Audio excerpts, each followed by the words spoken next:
Hello there. Thank you so much for joining me. My name is Gildart Jackson, and I am reading Great Expectations in front of the fire to you while we're all stuck at home. We've been reading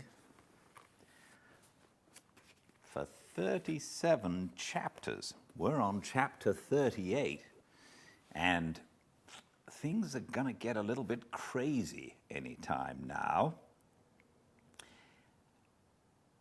I'm very grateful to those of you who are following and who have been with me and who have listened either here or on YouTube, on Fireside Reading on YouTube. You can catch any episodes that you might miss live.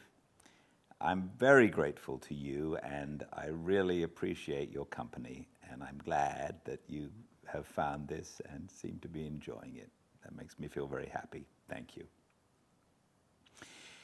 So, Pip, our hero, who was a young boy when we first met him, and now he's 21 years old, is dreadfully in love with Estella.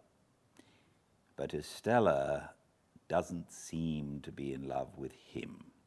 At least she seems to have had a strange upbringing from Miss Havisham, who taught her many strange things about boys and girls. The end of the last chapter, in which Pip very wonderfully provided expectations for his good friend Herbert, the end of the chapter was a great event in my life. The turning point of my life now opens on my view.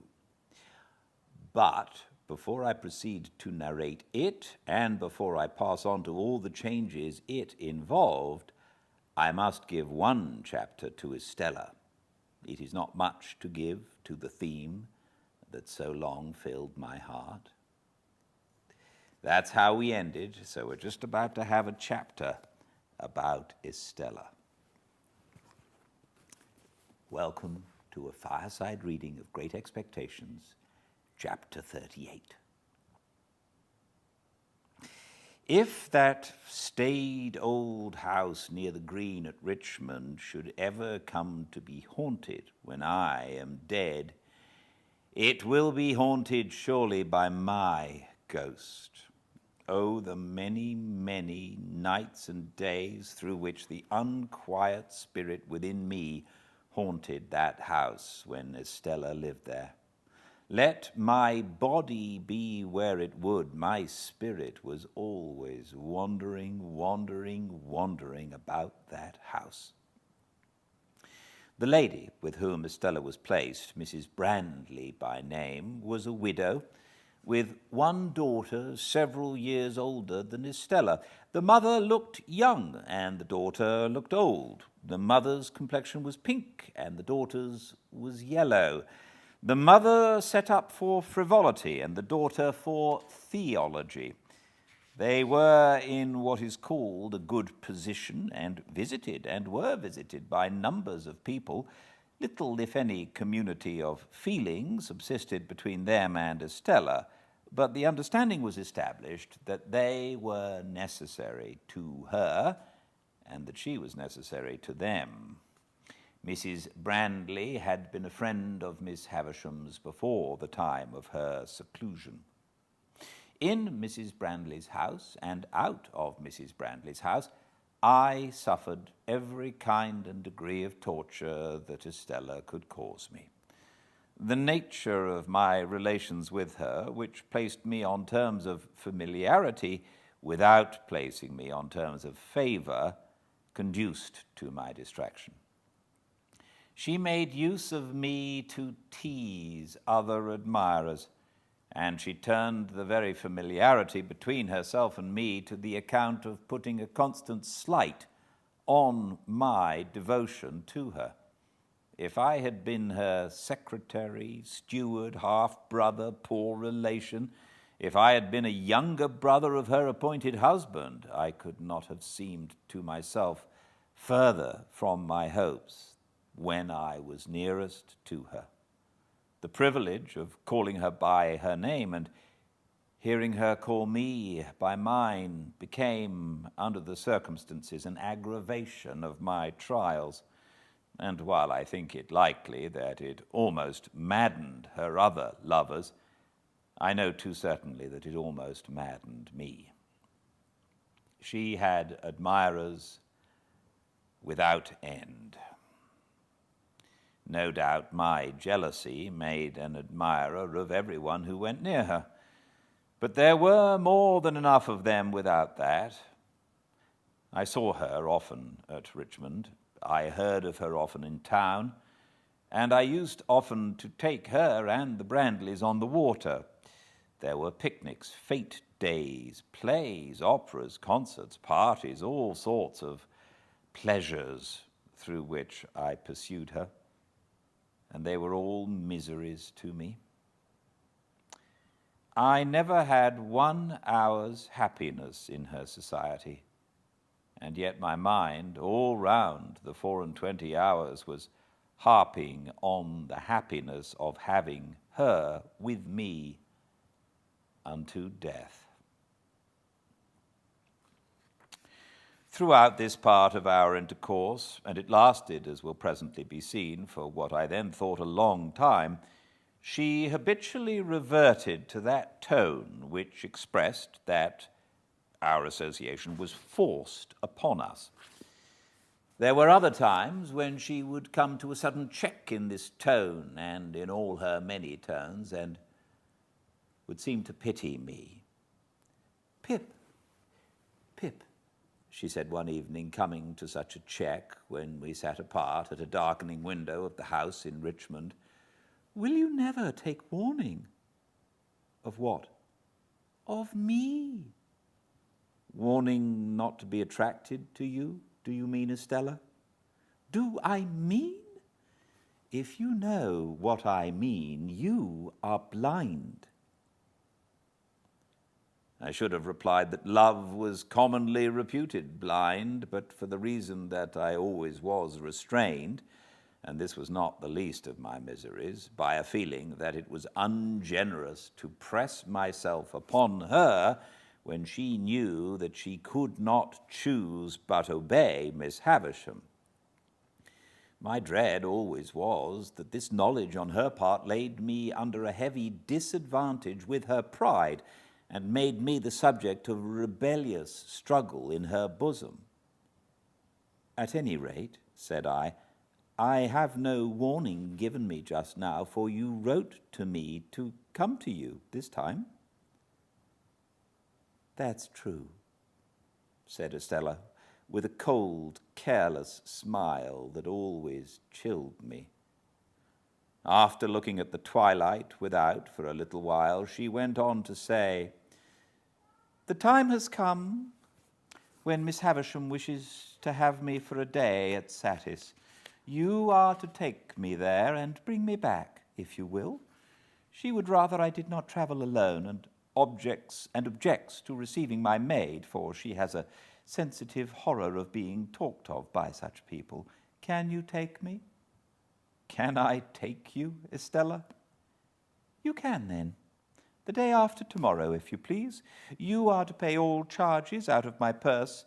You hear the condition of your going?" "And must obey," said I. This was all the preparation I received for that visit, and for others like it. Miss Havisham never wrote to me, nor had I ever so much as seen her handwriting. We went down on the next day but one, and we found her in the room where I had first beheld her, and it is needless to add that there was no change in Satis house. She was even more dreadfully fond of Estella than she had been when I last saw them together.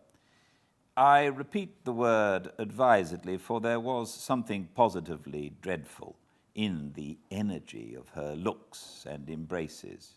She hung upon Estella's beauty, hung upon her words, hung upon her gestures, and sat mumbling her own trembling fingers while she looked at her as though she were devouring the beautiful creature she had reared. From Estella, she looked at me with a searching glance that seemed to pry into my heart and probe its wounds. "How much does she use you, Pip? How much does she use you?" she asked me again with her witch-like eagerness, even in Estella's hearing. But when we sat by her flickering fire at night, she was most weird, for then, keeping Estella's hand drawn through her arm and clutched in her own hand, she extorted from her, by dint of referring back to what Estella had told her in her regular letters, the names and conditions of the men whom she had fascinated. And as Miss Havisham dwelt upon this role with the intensity of a mind mortally hurt and diseased, she sat with her other hand on her crutch stick and her chin on that, and her wan bright eyes glaring at me, a very spectre. I saw in this, wretched though it made me, and bitter, the sense of dependence and even of degradation that it awakened. I saw in this that Estella was set to wreak Miss Havisham's revenge on men, and that she was not to be given to me until she had gratified it for a term. I saw in this a reason for her being beforehand assigned to me, sending her out to attract and torment and do mischief. Miss Havisham sent her with the malicious assurance that she was beyond the reach of all admirers, and that all who staked upon that cast were secured to lose. I saw in this that I, too, was tormented by a perversion of ingenuity, even while the prize was reserved for me. I saw in this the reason for my being staved off so long, and the reason for my late guardian's declining to commit himself to the formal knowledge of such a scheme. In a word, I saw in this Miss Havisham as I had her then and there before my eyes, and always had had her before my eyes, and I saw in this the distinct shadow of the darkened and unhealthy house in which her life was hidden from the sun. The candles that lighted that room of hers were placed in sconces on the wall. They were high from the ground, and they burnt with the steady dullness of artificial light in air that is seldom renewed. As I looked round at them, and at the pale gloom they made, and at the stopped clock, and at the withered articles of bridal dress upon the table and the ground, and at her own awful figure with its ghostly reflection thrown large by the fire upon the ceiling and the wall, I saw in everything the construction that my mind had come to, repeated and thrown back to me.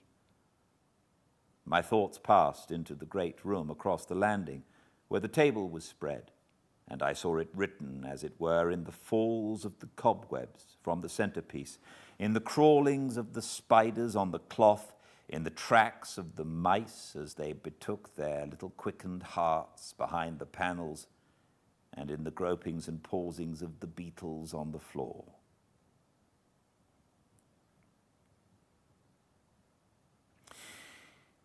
It happened on the occasion of this visit that some sharp words arose between Estella and Miss Havisham. It was the first time I had ever seen them opposed. We were seated by the fire, as just now described, and Miss Havisham still had Estella's arm drew through her own, and still clutched Estella's hand in hers, when Estella gradually began to detach herself. She had shown a proud impatience more than once before, and had rather endured that fierce affection than accepted or returned it. "What?" said Miss Havisham, flashing her eyes upon her. "Are you tired of me?" Only a little tired of myself, replied Estella, disengaging her arm and moving to the great chimney-piece, where she stood looking down at the fire. "Speak the truth, you ingrate," cried Miss Havisham, passionately striking her stick upon the floor. "You are tired of me." Estella looked at her with perfect composure and again looked down at the fire. Her graceful figure and her beautiful face expressed a self-possessed indifference to the wild heat of the other that was almost cruel. "You stock and stone!" exclaimed Miss Havisham. "You cold, cold heart!" "What?" said Estella, preserving her attitude of indifference as she leaned against the great chimney-piece and only moving her eyes. "Do you reproach me for being cold? You?" "Are you not?" was the fierce retort. "You should know," said Estella. "I am what you have made me. Take all the praise, take all the blame, take all the success, take all the failure. In short, take me." "Oh, look at her! Look at her!" cried Miss Havisham bitterly. "Look at her, so hard and thankless, on the hearth where she was reared, where I took her into this wretched breast when it was first bleeding from its stabs, and where I have lavished years of tenderness upon her." "At least I was no party to the compact," said Estella. "For if I could walk and speak when it was made, it was as much as I could do. But what would you have? You have been very good to me, and I owe you everything. What would you have?" "Love," replied the other. "You have it." "I have not," Miss Havisham said. "Mother by adoption," retorted Estella, never departing from the easy grace of her attitude, never raising her voice as the other did, never yielding either to anger or tenderness. "Mother by adoption. I have said that I owe everything to you. All I possess is freely yours. All that you have given me is at your command to have again. Beyond that I have nothing. And if you ask me to give you what you never gave me, my gratitude and duty cannot do impossibilities." "Did I never give you love?" cried Miss Havisham, turning wildly to me. "Did I never give her a burning love, inseparable from jealousy at all times and from sharp pain, while she speaks thus to me? Let her call me mad! Let her call me mad!" "Why should I call you mad?" returned Estella. "I, of all people. Does anyone live who knows what set purposes you have half as well as I do? Does anyone live who knows what a steady memory you have half as well as I do? I, who have sat on this hearth, on the little stool that is even now beside you there, learning your lessons and looking up into your face when your face was strange and frightened me." "Soon forgotten," moaned Miss Havisham. "Time soon forgotten." "No, not forgotten," retorted Estella. "Not forgotten, but treasured up in my memory. When have you found me false to your teaching? When have you found me unmindful of your lessons? When have you found me giving admission here," she touched her bosom with her hand, "to anything that you excluded? Be just to me." "So proud, so proud," moaned Miss Havisham, pushing away her grey hair with both her hands. "Who taught me to be proud?" returned Estella. "Who praised me when I learnt my lesson?" So hard, moaned Miss Havisham with her former action. "Who taught me to be hard?" returned Estella. "Who praised me when I learnt my lesson?" "But to be proud and hard to me!"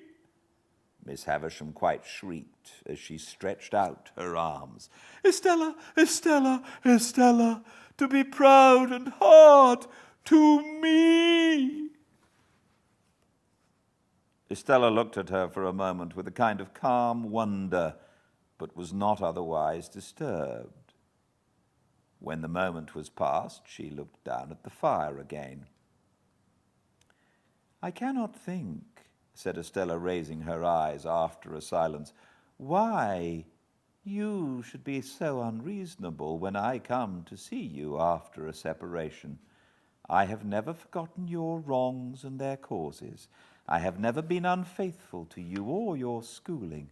I have never shown any weakness that I can charge myself with. Would it be weakness to return my love?" exclaimed Miss Havisham. "But yes, yes, she would call it so." "I begin to think," said Estella in a musing way after another moment of calm wonder, "that I almost understand how this comes about. If you had brought up your adopted daughter wholly in the dark confinement of these rooms, and had never let her know that there was such a thing as the daylight, by which she had never once seen your face, if you had done that, and then for a purpose had wanted her to understand the daylight and know all about it, you would have been disappointed and angry." Miss Havisham, with her head in her hands, sat making a low moaning and swaying herself on her chair, but gave no answer. "Or," said Estella, "which is a nearer case, if you had taught her from the dawn of her intelligence, with your utmost energy and might, that there was such a thing as daylight, but that it was made to be her enemy and destroyer, and she must always turn against it, for it had blighted you and would else blight her. If you had done this, and then for a purpose had wanted her to take naturally to the daylight, and she could not do it, you would have been disappointed and angry?"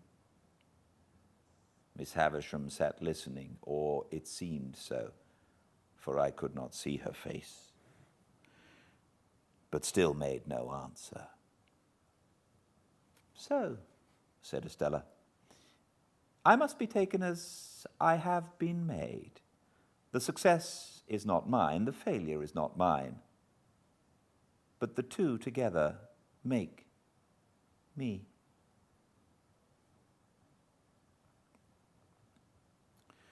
Miss Havisham had settled down, I hardly knew how, upon the floor, among the faded bridal relics with which it was strewn.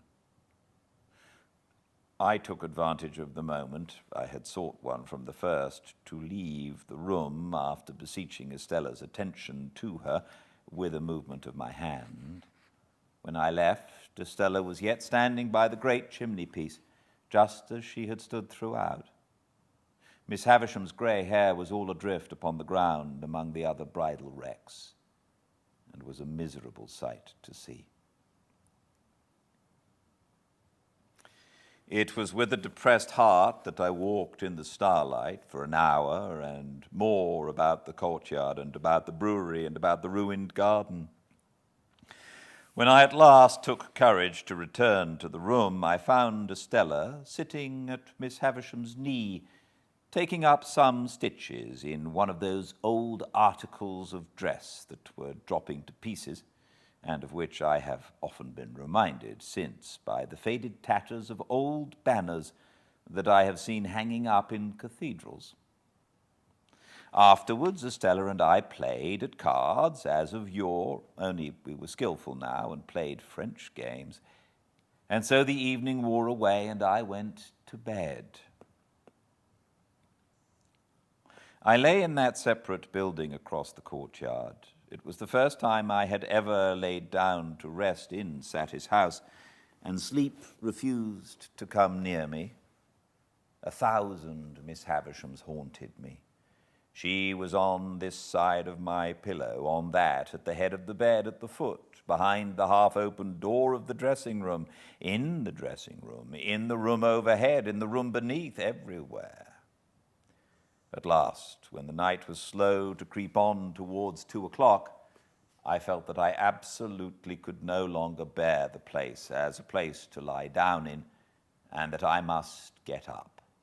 I therefore got up and put on my clothes, and went out across the yard into the long stone passage, designing to gain the outer courtyard, and walk there for the relief of my mind. But I was no sooner in the passage than I extinguished my candle, for I saw Miss Havisham going along in a ghostly manner, making a low cry. I followed her at a distance and saw her go up the staircase. She carried a bare candle in her hand, which she had probably taken from one of the sconces in her own room, and was a most unearthly object by its light. Standing at the bottom of the staircase, I felt the mildewed air of the feast chamber without seeing her open the door, and I heard her walking there, and so across into her own room, and so across again into that, never ceasing the low cry. After a time, I tried in the dark both to get out and to go back, but I could do neither until some streaks of day strayed in and showed me where to lay my hands. During the whole interval, whenever I went to the bottom of the staircase, I heard her footstep, saw her light pass above, and heard her ceaseless, low cry. Before we left next day, there was no revival of the difference between her and Estella, nor was it ever revived on any similar occasion, and there were 4 similar occasions, to the best of my remembrance.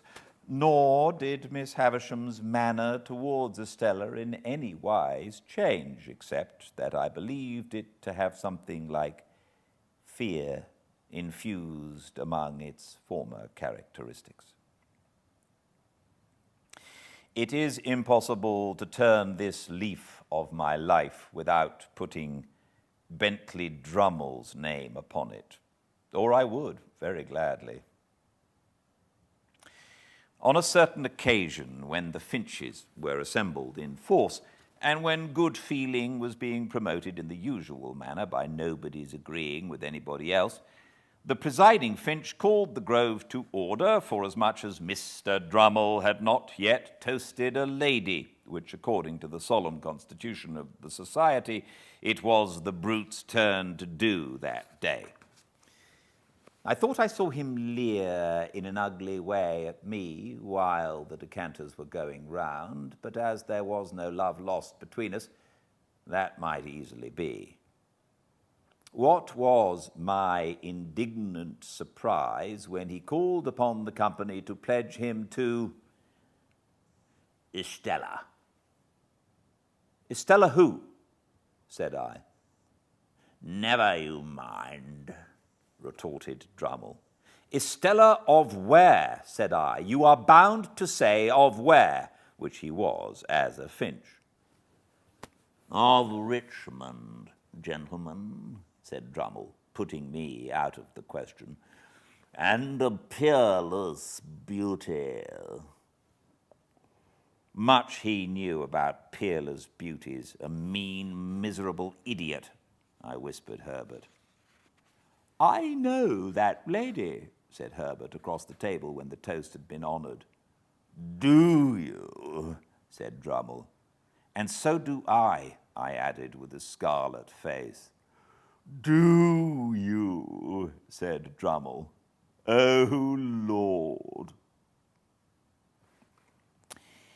This was the only retort, except glass or crockery, that the heavy creature was capable of making, but I became as highly incensed by it as if it had been barbed with wit, and I immediately rose in my place and said that I could not but regard it as being like the Honourable Finch's impudence to come down to that grove. We always talked about coming down to that grove as a neat parliamentary turn of expression. Down to that grove, proposing a lady of whom he knew nothing. Mr. Drummle, upon this, starting up, demanded what I meant by that, whereupon I made him the extreme reply that I believed he knew where I was to be found. Whether it was possible in a Christian country to get on without blood after this was a question on which the Finches were divided. The debate upon it grew so lively, indeed, that at least 6 more honourable members told 6 more during the discussion that they believed they knew where they were to be found. However, it was decided at last, the Grove being a court of honour, that if Mr. Drummle would bring never so slight a certificate from the lady, importing that he had the honour of her acquaintance, Mr. Pip must express his regret as a gentleman and a Finch for having been betrayed into a warmth which. Next day was appointed for the production, lest our honour should take cold from delay, and next day Drummle appeared with a polite little avowal in Estella's hand that she had had the honour of dancing with him several times.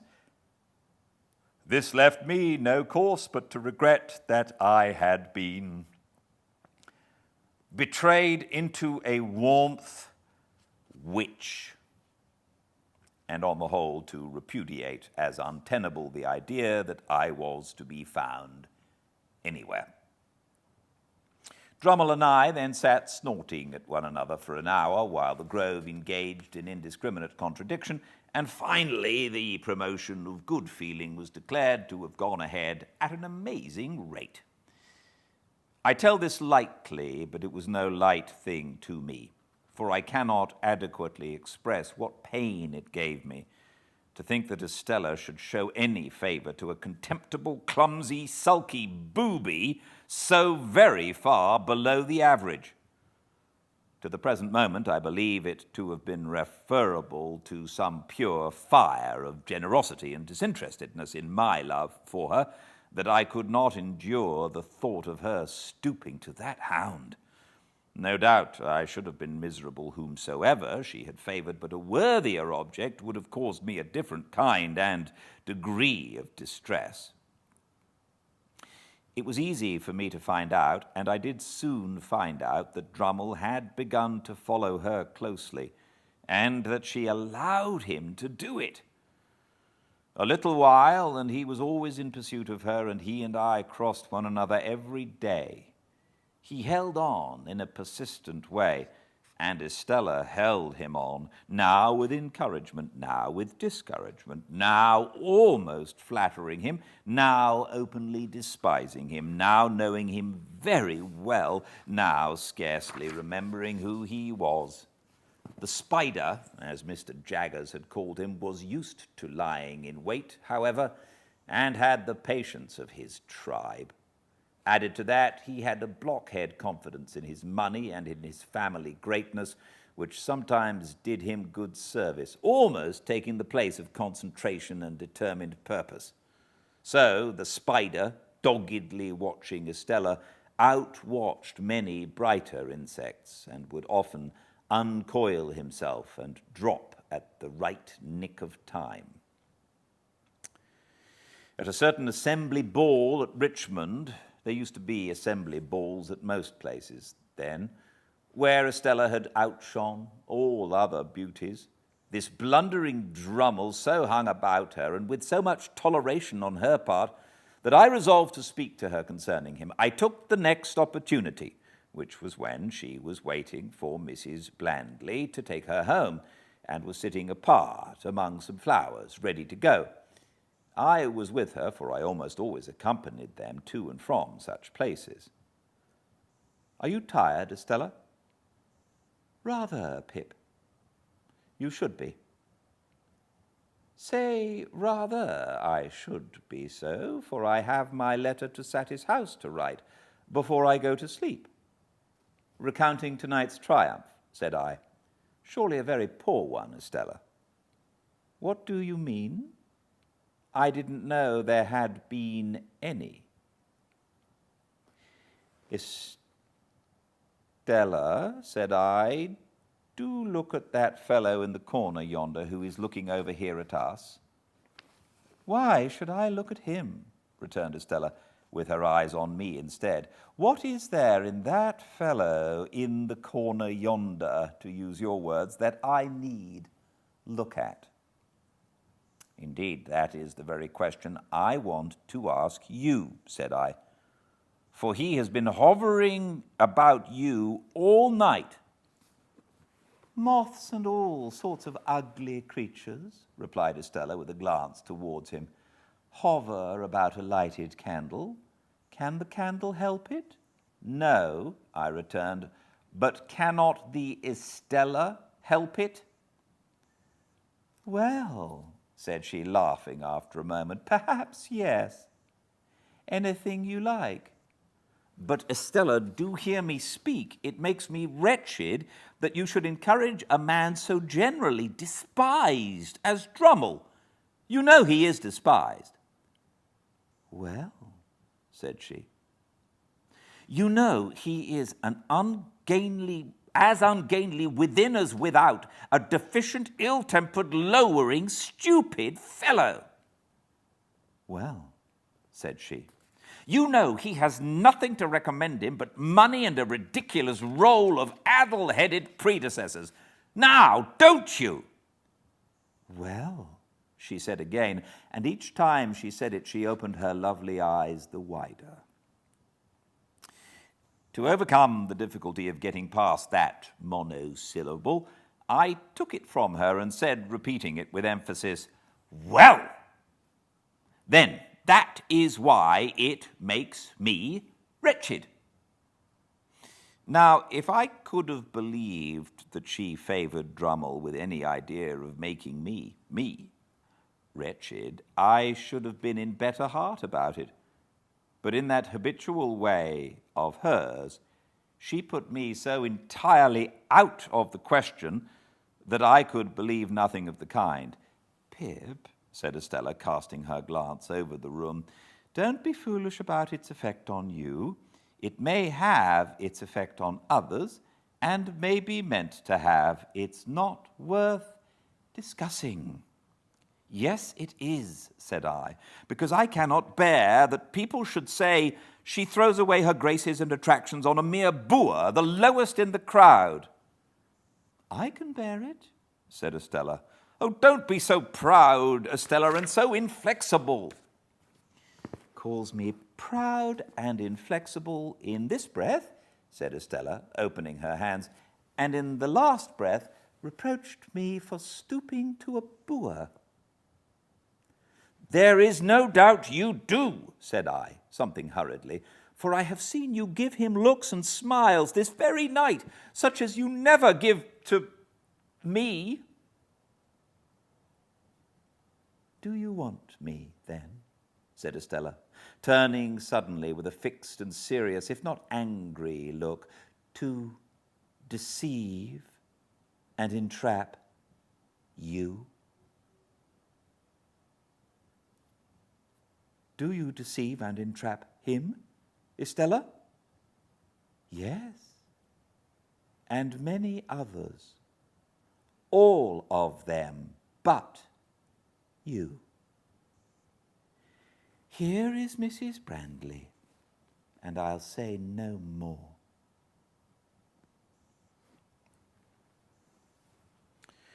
And now that I have given the one chapter to the theme that so filled my heart, and so often made it ache and ache, I pass on, unhindered, to the event that had impeded over me longer yet, the event that had begun to be prepared for before I knew that the world held Estella, and in the days when her baby intelligence was receiving its first distortions from Miss Havisham's wasting hands.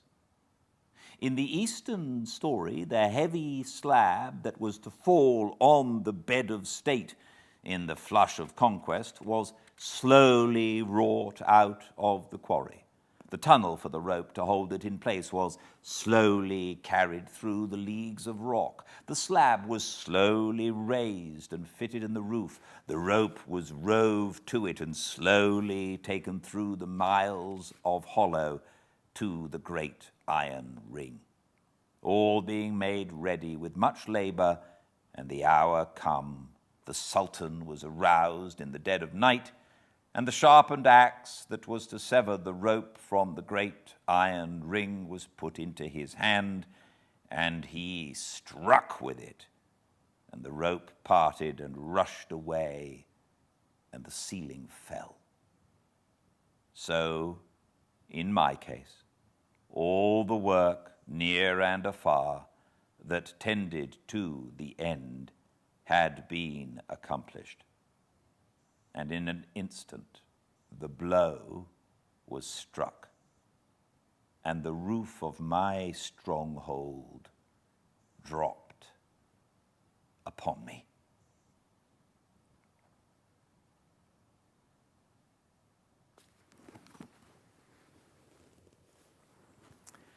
Thank you very much for joining me.